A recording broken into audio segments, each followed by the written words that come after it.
Olá pessoal, o tema de hoje é quais os cuidados para comprar um imóvel? E a gente está gravando porque vocês pediram para tratar sobre esse assunto.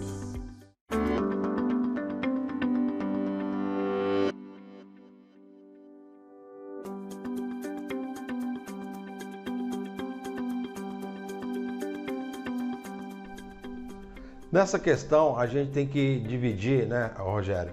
Inicialmente, se é uma compra direta de pessoa física, pessoa jurídica, se é um imóvel rural, se é um imóvel urbano, e dentro dessas características, cada um tem uma exigência documental para você ter a segurança na compra do seu imóvel. Não ser surpreendido no futuro, às vezes até com uma decisão judicial bloqueando aquele imóvel em vista de uma fraude de execução, coisa do gênero.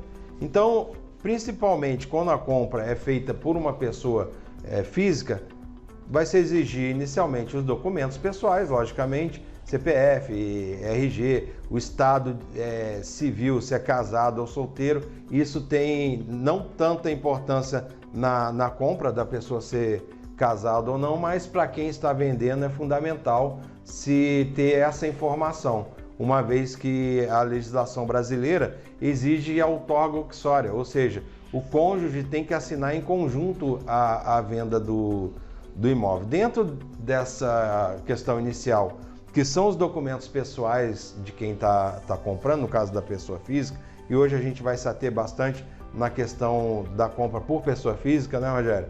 Então, tendo os documentos iniciais de quem está comprando, obviamente, a gente vai precisar dos documentos de quem está vendendo, na mesma questão, principalmente focado na questão se ele é casado ou não, e os documentos referente ao imóvel também que você está comprando. Se essa aquisição foi feita através de uma compra e venda de imóveis, ou se foi através de uma escritura lavrada em cartório de notas. Sim, na sequência, para ter um checklist, os documentos necessários. Então anota aí: cadastro da pessoa física, CPF, carteira de identidade, o RG, comprovante de residência, certidão de estado civil, solteiro ou casado, matrícula do imóvel e certidões negativas de ônus reais, de justiça, as certidões pertinentes para saber se existe ações ou se o vendedor está negativado. Com esse checklist você vai para o segundo passo, então, que é efetivar o contrato de compra e venda ou a escritura de venda e compra. Dentro das certidões que o Rogério falou, aí tem a certidão civil, a certidão criminal e principalmente a certidão trabalhista. Se a pessoa tem alguma dívida trabalhista, uma execução na vara do trabalho, tentando se prevenir numa possível, como eu já falei, numa possível busca desse imóvel lá na execução que o dono do imóvel está sofrendo. Por isso é importante, né, Rogério? A gente costuma, na análise documental, na compra e venda de imóvel, a primeira coisa que a gente pede é a certidão do próprio imóvel.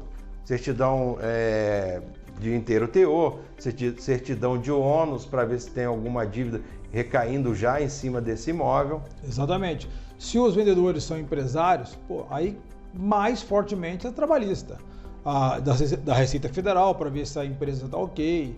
Enfim, atrás da matrícula, né, por detrás desse negócio, existe potenciais credores. Nós não sabemos por que ele está vendendo.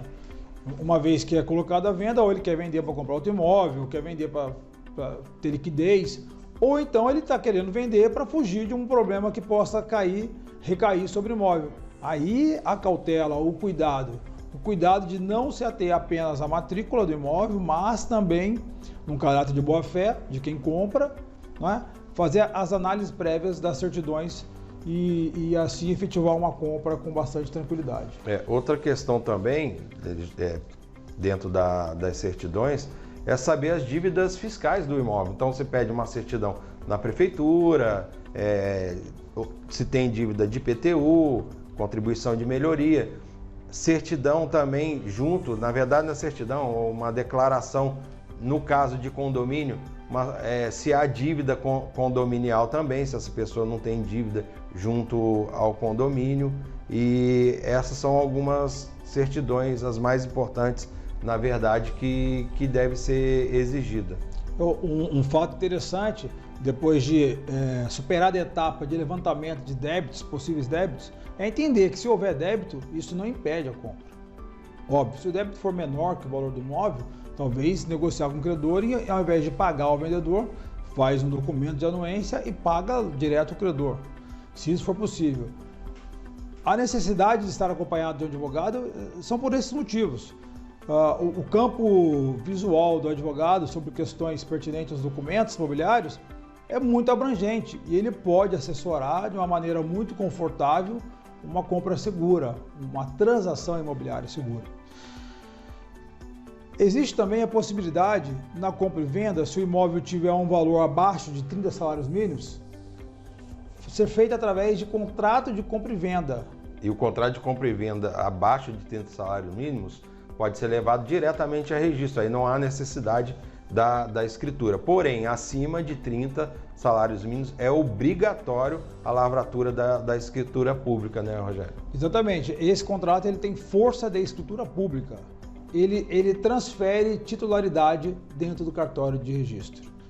Ou seja, não precisa então se preocupar em ir ao cartório, em gastar, mas esse contrato deve ser acompanhado por um advogado qualificado, especializado na área imobiliária, que possa lhe dar essa segurança. Porque tem a máxima, né, o ditado que diz que quem não registra não é dono. Então, a pessoa só terá a propriedade do imóvel a partir do momento que levar ou o contrato de compra e venda abaixo de 30 salários mínimos ou a escritura pública a registro no cartório de registro de imóveis. Aí sim ele adquire a propriedade. Eu queria só fazer um comentário dentro do que você falou a respeito de dívidas, que não inviabiliza a compra do imóvel. Então, às vezes, o próprio imóvel tem uma penhora dentro da matrícula, isso também não impede de você comprar o imóvel. E aí tem várias formas de você poder equalizar esse problema. Eu, particularmente, tive um caso de um cliente meu que estava comprando um imóvel e o proprietário, que era uma associação, tinha diversas dívidas de INSS, dívidas federais. O que a gente fez? Antes de efetuar o pagamento total do imóvel, nós mesmos emitimos a guia de débito, recolhemos o imposto e descontamos do valor total do imóvel essa dívida e aí passou o registro. Obviamente, previsão contratual. Todos assinaram, todas as partes. Então, nesse sentido, já para ir caminhando para um roteiro, já demos o primeiro roteiro dos documentos necessários, a gente faz um pequeno checklist dizendo o que é importante então. Inicia-se pela matrícula do imóvel. Cartório de registro de imóveis requer a matrícula daquele imóvel, confere se aquela matrícula realmente é do imóvel desejado, verifica quem são os titulares dessa matrícula. Fulano e ciclano são donos, então são com essas pessoas que você deve tratar. Ah não, mas o imóvel eu ganhei do meu pai. Ok, você ganhou do seu pai, porém quem assina são os titulares que estão inscritos naquela matrícula.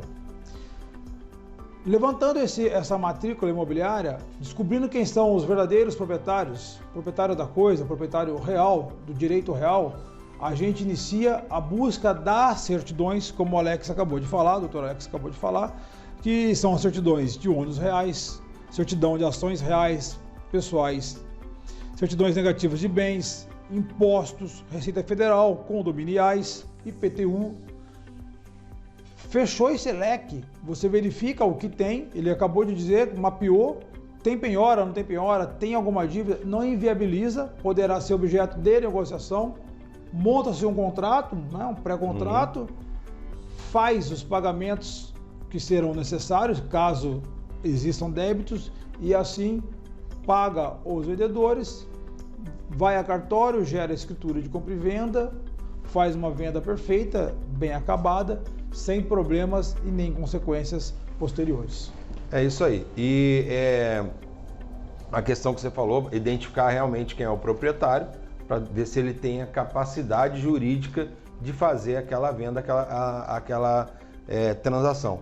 Mas eu gostaria de ressaltar também que é importante o acompanhamento de um profissional qualificado. Às vezes as pessoas falam assim, vou pagar um profissional, acha que é caro. Mas dependendo de uma compra mal feita que você faz do imóvel, está arriscado lá na frente você perder o imóvel, vai ter que entrar com uma ação regressiva de danos materiais e morais contra quem te vendeu. No entanto, às vezes a pessoa não tem laço nem depois para poder te pagar, porque ela já está sofrendo uma execução sobre aquele imóvel. Então, às vezes, o barato sai caro. Então, um profissional qualificado, esse gasto que você vai ter, vai te garantir de que você está fazendo um bom negócio.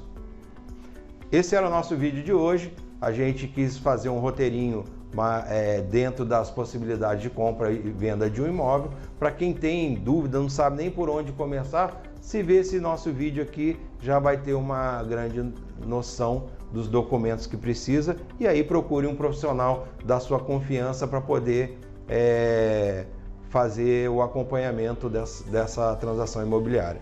Se você está gostando, se inscreva no canal, divulgue o canal para os seus amigos, corretores, pessoas que precisam, e gostando, deixa um like.